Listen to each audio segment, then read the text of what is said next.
a very long distance from Maine. In more recent years, Claire has lived in Chicago, Brooklyn, Philadelphia, Bryn Mawr, where she is living now. Still a considerable distance from Maine. Any questions?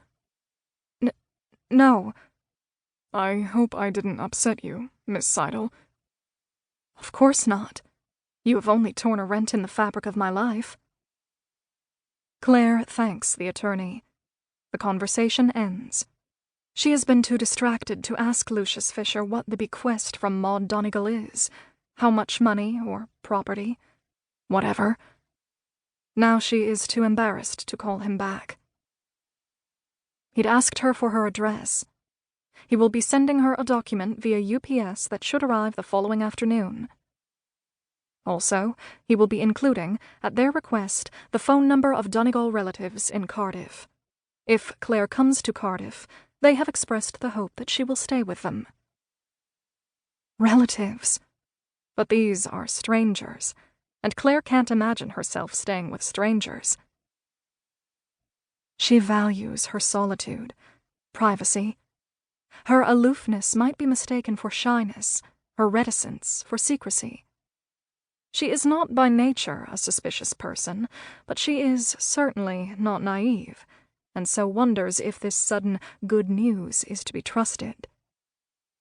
If it is a ruse of some kind, she will soon be enlightened. Someone will want money from her. Claire is not familiar with wills, bequests, probate court. Never in her life has she been a beneficiary of anyone's will. It has not even crossed her mind that her adoptive parents have, possibly, probably, named her in their wills, as she is their only child and their only likely heir. So taken by surprise when the attorney called, she'd failed to express regret for the death of Maud Donegal. She fears that she has forgotten the name. No, here it is, written down. Maud Donegal. How callous Lucius Fisher must think her, unmoved by a grandmother's death. But she isn't my grandmother.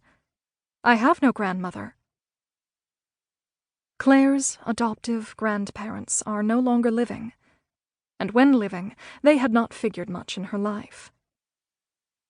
How strange it seems to Claire, such syntax. Grandparents are no longer living, as if not living were something the grandparents were doing at the present time. Claire had envied classmates who'd spoken casually of their grandparents. Totally taken for granted. Grandma, grandpa. What did these tender words mean, exactly? Both her mother's parents and her father's parents, elderly at the time of the adoption, had not much warmed to their granddaughter, it seemed. Claire scarcely remembered them. Strangers, staring at the little mute adopted child across an abyss. Oh, had Claire been mute? Surely not. Not most of the time. Only dimly she remembers something. A kind of net or web over her mouth. Sticky threads against her lips, caught in her eyelashes. Breathing in, shuddering gasps, the broken cobweb is drawn horribly into her nostrils. Claire scarcely remembers at all. That is a fact. Too young at the time to realize that if her parents had been able to have children, probably, well, certainly, they would not have adopted her. Their love for her, their intense interest in her, would never have sprung into being if they'd had children of their own. In high school biology, Claire learned that DNA is everything. Individuals care for their own, offspring bearing their DNA. Male animals in many species are prone to destroy the offspring of other males, mating with the mother animals to replicate their own DNA. A desperate mother may try to hide her young from a predatory male, but once she comes into estrus, she is compelled to mate with the male animal bent upon killing her young to make way for his own. Compelled to mate. Why? Her parents' parents hadn't warmed to their adopted granddaughter.